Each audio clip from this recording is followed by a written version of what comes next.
નમસ્કાર મિત્રો, અમારી ચેનલમાં તમારું સ્વાગત છે।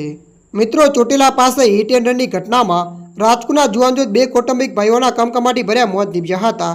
27 વર્ષે જતીન ભલછોડ અને 25 વર્ષે મયુર ભલછોડ પીપળીધામ રામદેવના મંદિરે દર્શન કરી પરત આવતા હતા ત્યારે બનાવ બન્યો હતો।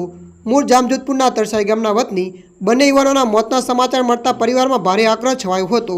આ અંગે મળતી વિગત અનુસાર રાજકોટમાં રામાપીર ચોકડી નજીક રહેતા જતીન રણછોડભાઈ ભલછોડ અને મયુર ભવનભાઈ ભલછોડ ગઈકાલે સાંજે 6:30 વાગ્યાના આસપાસ બાઇક ઉપર સુંદરગઢ જિલ્લાના પાટડી તાલુકામાં આવતા પીપળીધામ જવા નીકળ્યા હતા। રાત્રે મંદિરે રોકાયા હતા। વહેલી સવારે રામદેવપીરના દર્શન કરી પરત રાજકોટ આવવા નીકળ્યા હતા।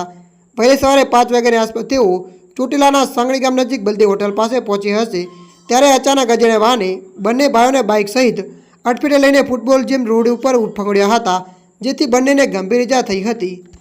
ત્યારે મિત્રો, હાલ માટે આટલું। મળીશું નવી અપડેટ સાથે। જો તમને અમારો વિડીયો પસંદ આવે, લાઇક, શેર અને સબસ્ક્રાઈબ કરી નાખજો। ધન્યવાદ।